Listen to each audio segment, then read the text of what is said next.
तो जब हमारे अंदर इतनी इच्छा होगी, इतनी प्रबल इच्छा हो जाएगी कि हमें गुरु चाहिए, तो हमें अपने इष्ट से वो प्रार्थना करनी है, विनती करनी है कि अब हमारे लिए आप ऐसा रास्ता बनाएं, ऐसे गुरु का सानिध्य हमें प्राप्त हो कि हम उनसे और अधिक ज्ञान हासिल कर सकें।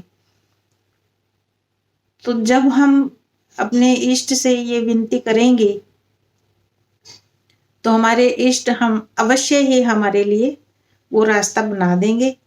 और वो रास्ता कब और कैसे हम आगे बढ़ते चले जाएंगे उस पे हमें कभी ये चीज फील नहीं होती, कभी महसूस ही नहीं कर पाते।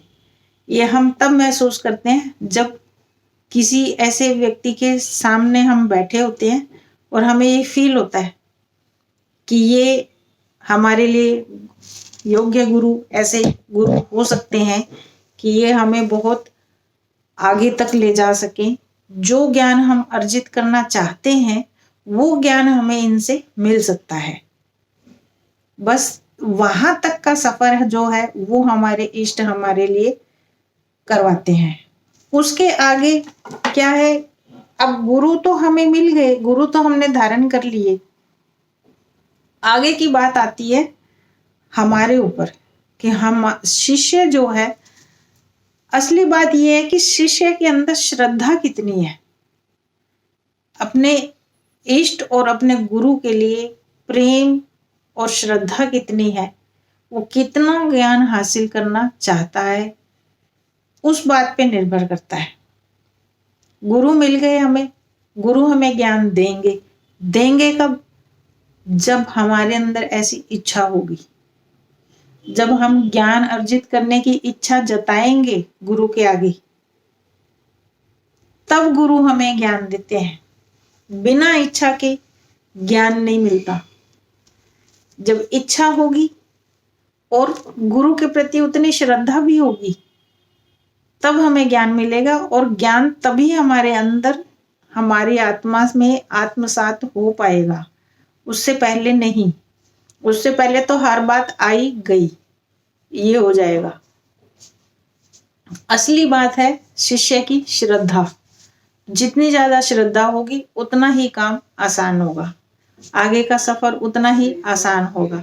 क्योंकि गुरु भी चाहता है, गुरु भी चाहता है कि गुरु को ऐसा अच्छा शिष्य मिले जो जिसके हृदय में अपार प्रेम और श्रद्धा भरा हुआ हो और वो मुझसे ज्ञान हासिल करना चाहे, वो ज्ञान हासिल करना चाहे और मैं उसको ज्ञान बांटू। गुरु की भी यही इच्छा होती है कि उसको ऐसा शिष्य मिले जो वो ज्ञान हासिल करना चाहे, और शिष्य भी वो हो जो सुपात्र हो। सुपात्र मतलब कि जो उस ज्ञान को अपने अंदर ठहराव के साथ अर्जित कर सके। तो अब बात आती है शिष्य पे। गुरु के लिए हमारे ख्यालों में, हमारे विचारों में इतनी प्रबल इच्छा होनी चाहिए कि बस हमें और कुछ अपने ख्यालों में, अपने विचारों में और कुछ सूझे ही ना, अपने इष्ट और गुरु के अलावा और कुछ हमारे ख्यालों में आए ही ना। इतनी प्रबल इच्छा होनी चाहिए शिष्य में, तभी वो ज्ञान अर्जित कर सकता है और उस ज्ञान से उसकी आत्मा का आगे का सफर तय होगा। गुरु, अब बात आती कि गुरु में इतना ज्ञान आता कहां से है। ज्ञानी लोग, कुछ पढ़े लिखे लोग ये प्रश्न उठाते हैं कि गुरु में इतना ज्ञान आता कहां से है जो वो हमें बांटता है। वो भी तो कहीं ना कहीं किताबों से ही पढ़ते होंगे, तो वो किताबें तो हम खुद ही पढ़ सकते हैं। कुछ ज्ञानी लोग ये प्रश्न करते हैं। अब उस प्रश्न का जवाब मैं आपको ये देती हूँ कि गुरु में इतना ज्ञान आता कहां से है। एक तो जो हमारे गुरु हैं उनके भी अपने गुरु हैं। देखो, गुरु शिष्य की परंपरा है जो अनादिकाल से चली आ रही है। जब से सृष्टि बनी है अनादिकाल से गुरु शिष्य की परंपरा चली आ रही है, और हर गुरु अपना ज्ञान अपने शिष्य को देता है और शिष्य फिर आगे जब गुरु बनते हैं तो वो अपने शिष्यों को देते हैं। इस तरीके से ये प्रबल धारा प्रवाह में चलती चली जा रही है। तो गुरु में ज्ञान कहाँ से आता है? गुरु के अंदर एक अपनी इच्छा से प्राप्त किया गया ज्ञान और उनके अपने गुरु के द्वारा दिया गया ज्ञान, इष्ट से मिले हुए। जैसे मैं अपने इष्ट की पूजा करती हूँ तो मुझे मेरा अपने अंदर जो ज्ञान अर्जित हुआ, अपने अनुभवों से अर्जित हुआ, वो है। मेरे गुरु के द्वारा दिया गया ज्ञान वो हुआ, मेरे इष्ट के द्वारा दिया गया ज्ञान वो हुआ, फिर शास्त्रों से प्राप्त ज्ञान हुआ, फिर जो मेरे अनुभव रहे उनसे भी तो मुझे ज्ञान मिला। इस तरीके से जो हमारे गुरु हैं उनके पास ज्ञान एकत्रित होता है और फिर वो गुरु अपने शिष्यों के आगे बांटते हैं। तो 5 सोर्स हो गए गुरु के पास ज्ञान अर्जित करने के, इसलिए उनके पास अपार ज्ञान होता है।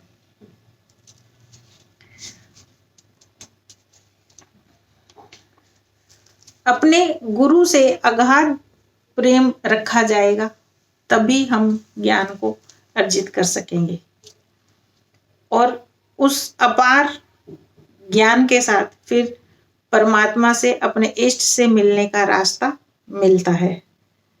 गुरु हमें अपने इष्ट से, अपने परमात्मा से मिलाने का रास्ता बनाता है।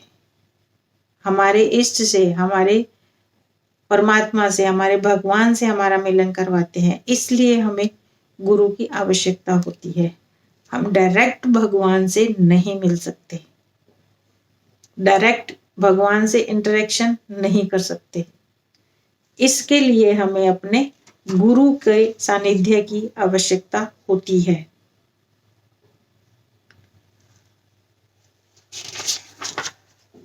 अब गुरु से जो प्राप्त ज्ञान है हमें उसको कैसे बढ़ाना है? उसको हम, गुरु हमें कुछ नियम बताते हैं और कुछ मंत्र बताते हैं। उन मंत्रों के द्वारा, उन नियमों पर चलकर हम मेहनत करते हैं, तपस्या करते हैं, उससे हमें ज्ञान अर्जित होता है और हमारे इष्ट से मिलन का जो दूरी है वो धीरे धीरे करके कम होती चली जाती है और तब जब हमारी तपस्या पीक तक पहुंच जाती है तब हमारा अपने इष्ट से मिलन होता है। ये रास्ता बनाते हैं हमारे गुरु। गुरु की कृपा नहीं होगी तो इष्ट से मिलन असंभव है। तो इस प्रकार गुरु भी अपना ज्ञान सुपात्र शिष्य को बांटना चाहते हैं। अब सुपात्र का मतलब क्या हुआ? सुपात्र का एक शाब्दिक अर्थ है जो एक अच्छा पात्र हो, अच्छा बर्तन हो, जिसमें अगर हम कुछ डालें तो वो गिरे ना, व्यर्थ ना जाए। दूसरे शब्दों में इसका मतलब ये है कि मान लो हम मार्केट में एक मटका खरीदने के लिए जाते हैं और मटके को 20 बार इधर उधर अलट पलट करके उसको ठोक बजा के अच्छी तरीके से चेक कर लेते हैं कि उसमें कोई छेद नहीं हो, उसमें कोई दरार ना हो। इवन हम कुम्हार से थोड़ा जल लेकर उस मटके में डाल के देखते हैं कि कहीं कोई छोटी दरार भी ना हो जहां से वो जल बह के बाहर गिरे ना, लीक ना हो। तो ऐसे ही गुरु भी, जो शिष्य मिलता है गुरु को, गुरु भी अच्छी तरीके से ठोक ठाक के, पीट पीट के वो भी देखता है, वो भी परीक्षा लेता है पहले, उसके बाद ज्ञान देते हैं। वो गुरु पहले ठोक बजा के देखते हैं शिष्य को कि शिष्य कितना कैपेबल है। मतलब गुरु ये हमें पहले से जांच लेते हैं कि ये जो शिष्य है ये कितना कैपेबल है, इसके अंदर कितना ज्ञान जा सकता है और ये कितने ज्ञान को धारण कर सकता है। उसके लिए गुरु भी अपने शिष्य की परीक्षा लेता है। जब उस परीक्षा में शिष्य उत्तीर्ण हो जाता है, तब गुरु अपना ज्ञान शिष्य को बांटना शुरू करते हैं। पहले शुरू में शिष्य, जैसे मटके में हमने कुम्हार से लेके थोड़ा सा जल डाला और उसको देखा कि कहीं वो लीक तो नहीं कर रहा, ऐसे ही गुरु भी अपने शिष्य के साथ यही परंपरा अपनाते हैं। थोड़ा ज्ञान देते हैं, थोड़ी कृपा देते हैं और फिर देखते हैं कहीं शिष्य में ये दिया हुआ ज्ञान और ये कृपा व्यर्थ तो नहीं जाएगी। वो चेक करते हैं पहले। व्यर्थ कैसे जाएगी? अब इसको हम ऐसे समझ सकते हैं कि गुरु ने हमें कुछ ज्ञान दिया, कुछ बातें बताई, कुछ कृपा दी, और उस कृपा की वजह से मान लो हमें कुछ अनुभव होने लगे। उन अनुभवों की वजह से कहीं हमें अहंकार तो नहीं हो रहा, कहीं हम दूसरे लोगों से बेइज्जती करके बात तो नहीं करने लगे। ये सब जो है गुरु पहले चेक करता है, थोड़ा ज्ञान देता है और फिर थोड़ा समय इंतजार करता है। जब वो देखेंगे कि नहीं, मेरा शिष्य आज भी इतना ही विनम्र है, तब वो आगे कृपा बढ़ाते हैं अपने और अधिक ज्ञान तब देना स्टार्ट करते हैं। तो ये होती है शिष्य की परीक्षा कि वो कितने ज्ञान को संभाल पाता है, कितनी मेहनत कर पाता है और अपने ज्ञान को बढ़ाने के लिए और कितनी लालसा है उसके अंदर, कितनी लगन है। इन सब पे ही आधारित है कि गुरु अपने शिष्य को कितना ज्ञान देगा, शिष्य कितना गुरु कितना ज्ञान हासिल कर पाएगा, धारण कर पाएगा और आगे बढ़ेगा। ये सब बातें जब गुरु शिष्य की इंटरेक्शन होती है तो ये सब बातें चलती हैं।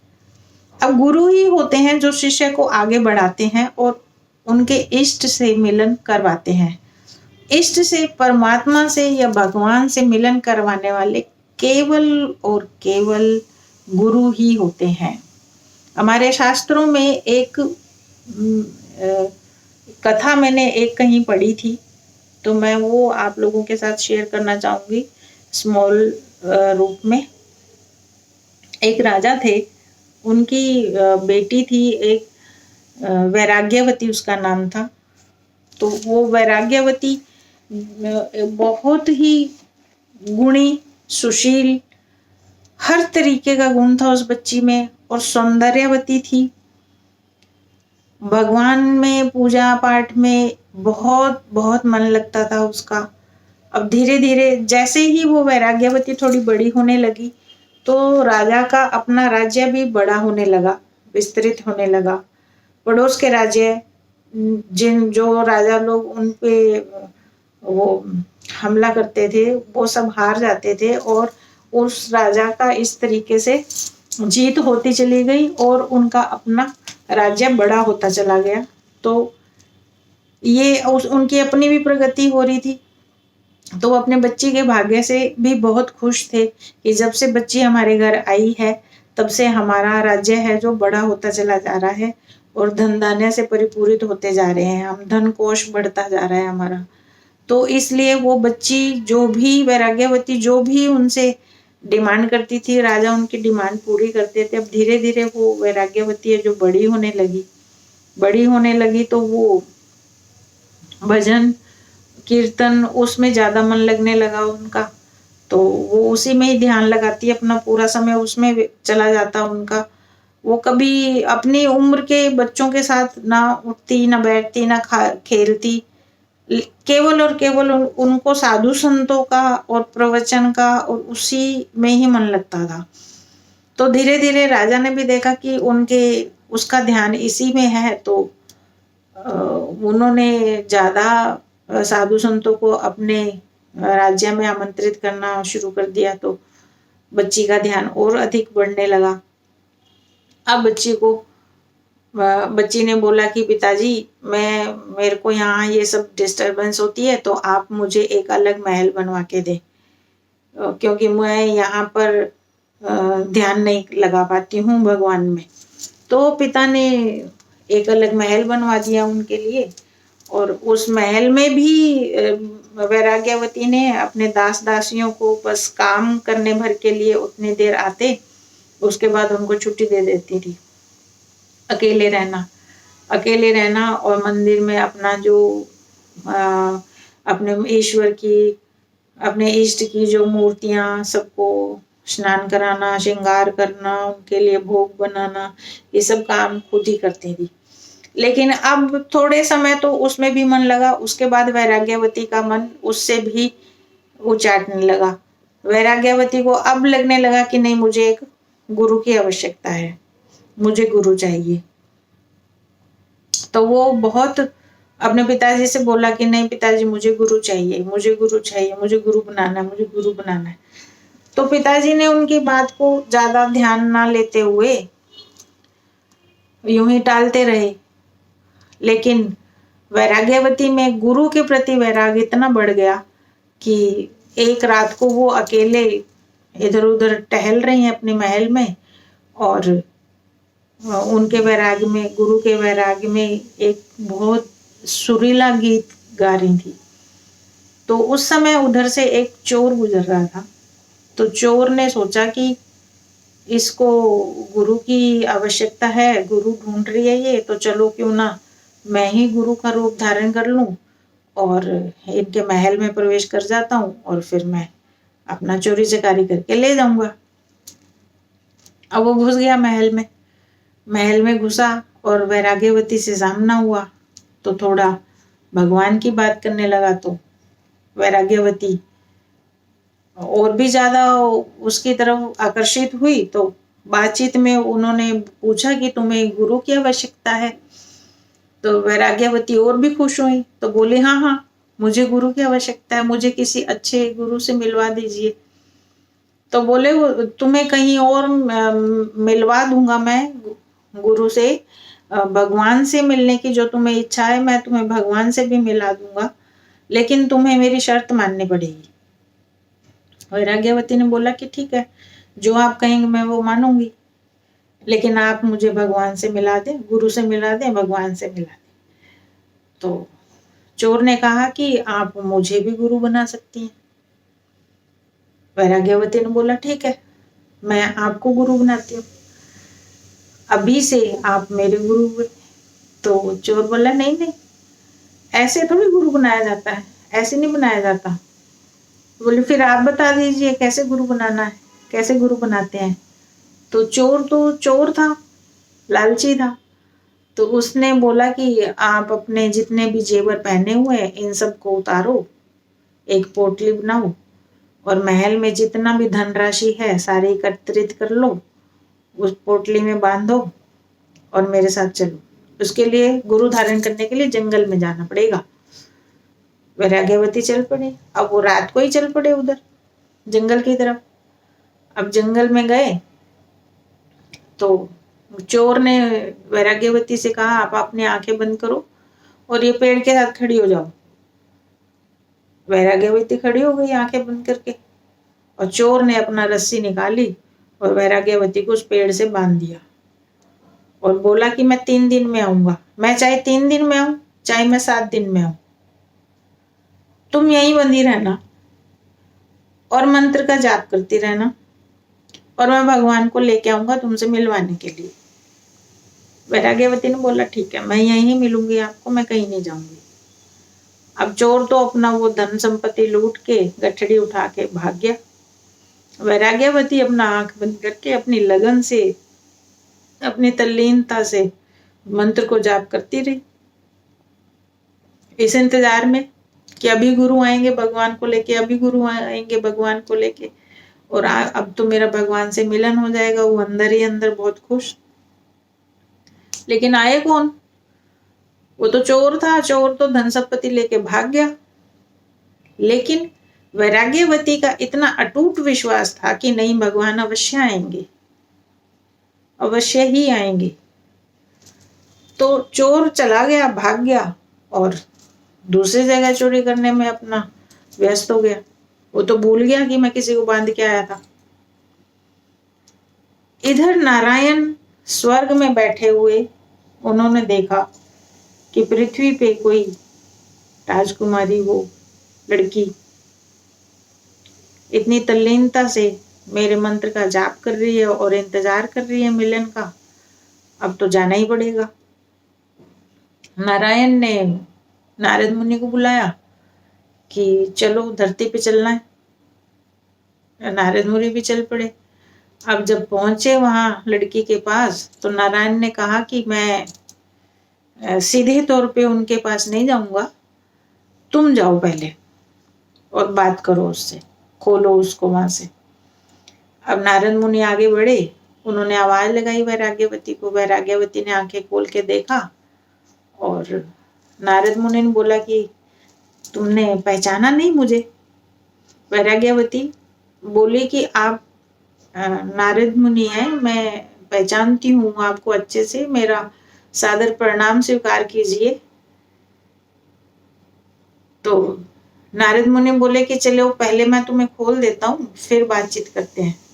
बोली नहीं नहीं नहीं, आप बिल्कुल मेरे पास नहीं आना, आप मुझे नहीं खोलना।